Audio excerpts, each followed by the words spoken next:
time.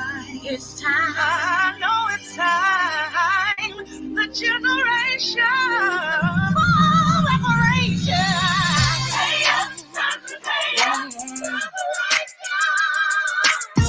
Right now, reparation. It's really you know it's you. Pay up, time to pay up. Right now, reparation. Pay up, time to pay up. Yeah. Right now, reparation. Time for reparation. Right now, time for reparation. Time for reparation. Right now, time for reparation. Reparations for building this nation. Lynching and burning castration. Selling children, family separation. Right now, time for reparation. Millions of slave ships landed, whipped, chained, and branded. 300 years of free labor. We're asking for no favor. Time to pay. Right now, time for reparation. Time for reparation. Right now, time for reparation. Pay up, time to pay up. Right now, reparation. Pay up, time to pay up. Right now, reparation. Reparations for reconstruction. Racism of destruction. Segregation, Jim Crow corruption. Right now, time for reparation. Reparations for the Constitution. Said we were 3/5 human. Reparations are overdue. 40 acres and from you. Time for reparation. Time for reparation. Time for reparation. Right now, time for reparation. Pay up, time to pay up. Right now,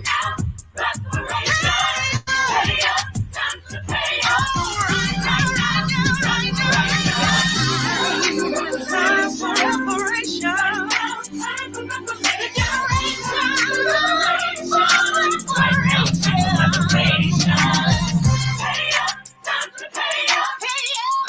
time for reparation.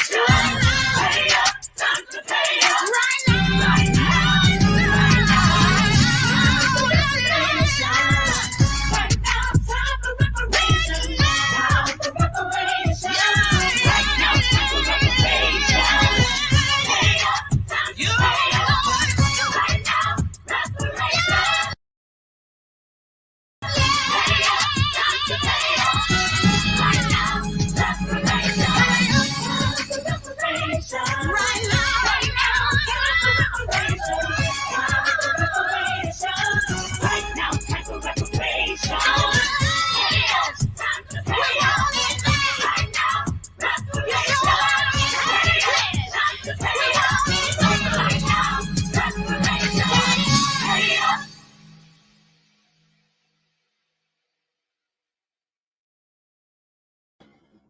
I'm Al McFarlane. Welcome to Conversations with Al McFarlane. Glad to be here and glad to have you along. Thanks to all of you listening here on KFAI. Thanks to the station for being a powerful conduit, a place that we connect, have rich, what I call robust conversations about the ideas and thoughts and strategies that connect us, that build us, that bind us. I'm pleased today to be reconnected with Black Press USA. So not only are we live on radio here in Twin Cities, but streaming nationally through Black Press USA Facebook page, and of course on the Insight News and McFarlane Media Facebook pages as well. Today's program is an exciting one for me. I'm interviewing a person I'm just now meeting, Jesse J. Holland, and he's joining me from Washington, D.C. And background-wise, the story is phenomenal. Jesse J. Holland is an award-winning author and journalist who is the author of the first novel featuring comics' most popular Black superhero, the Black Panther. In The Black Panther, Who is the Black Panther? Holland retells the classic origin of T'Challa, the original Black Panther, and updates it for the new century, giving new fans and longtime diehard aficionados a good platform and some inside information for the Black Panther movie from Marvel Studios.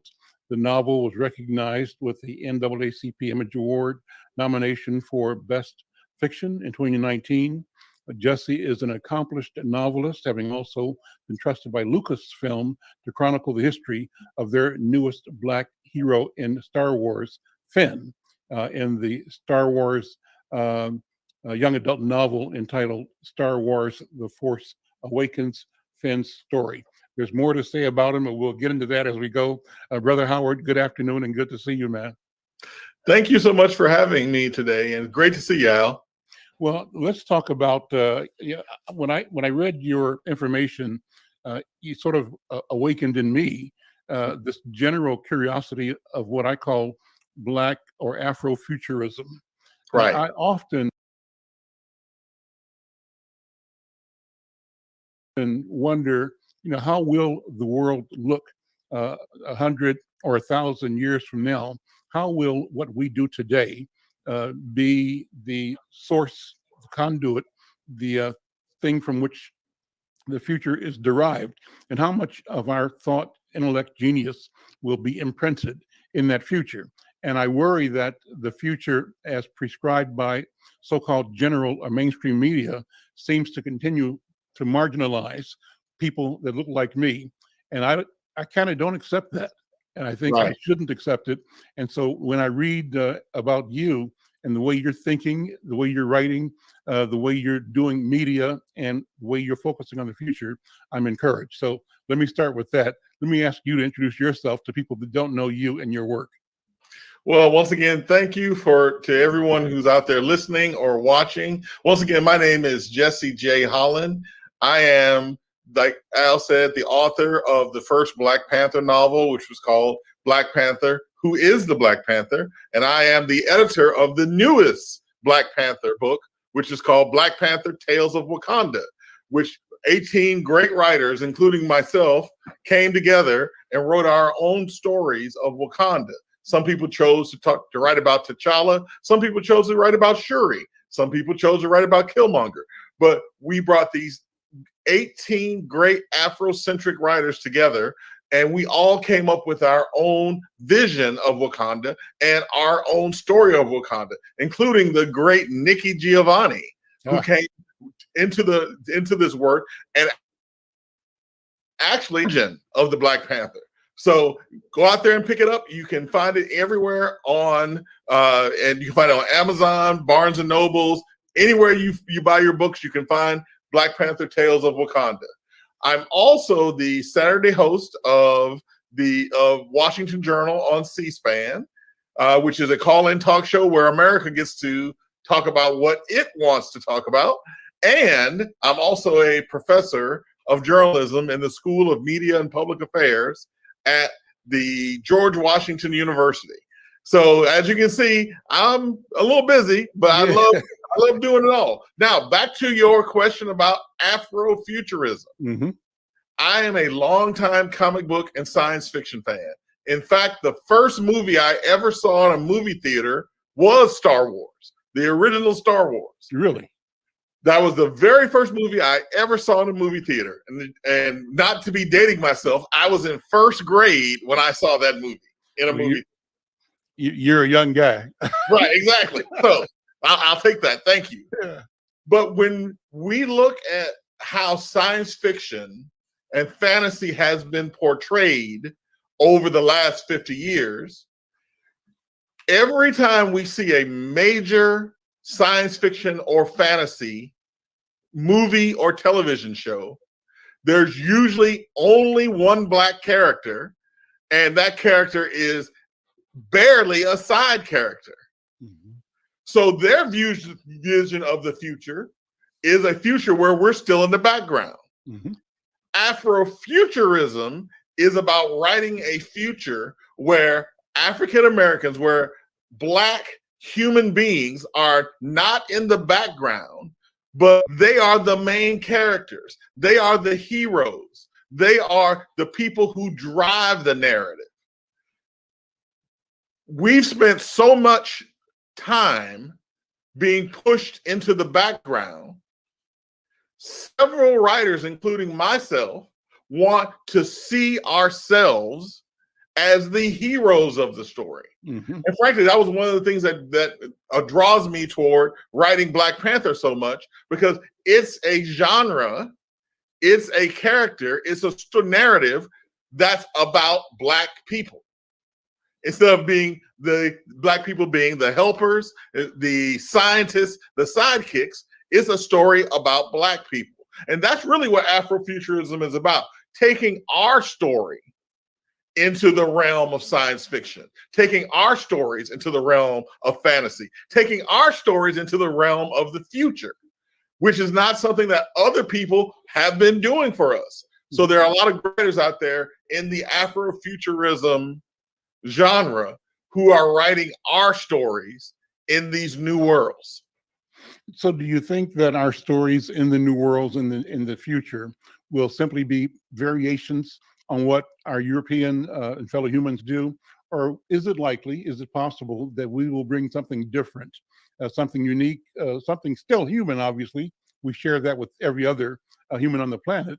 But is there an approach to what it means to be human, to what it means to be a steward of the resources of Earth, that may show up differently from our point of view, connecting both our sense of the origin stories that we have and how that connects with what eternity looks like?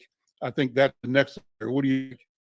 It's not only a possibility, it's a certainty, because there are so many great stories that have not been told, because writers of color, especially African American writers, don't have access to the pipeline to get those stories told.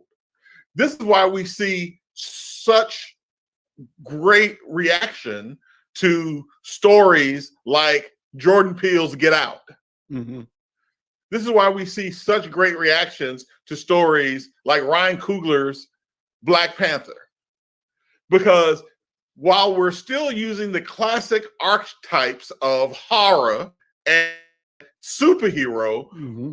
we're getting so much more meaning and depth from these stories because they're being helmed by people who are able to talk about more than just what's been talked about in the past. It comes out with such great depth and subtext where we don't see those same stories. Now, keep in mind, there are some people who will argue there are only 7 basic story types in the whole world. Mm-hmm. But it all depends on the storyteller.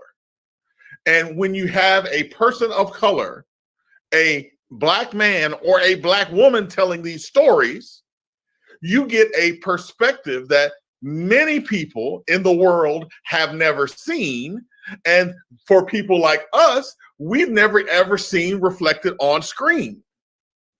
So while we may be using the same genres, I think you get a whole different style of story when you start involving Black people in the actual creation of the story.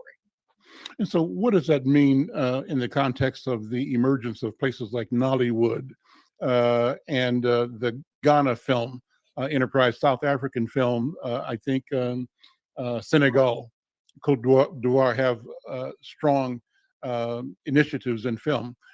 What do you see coming out of those venues or those environments that reflect what can be and will be different as we advance in the technology and in the craft of filmmaking?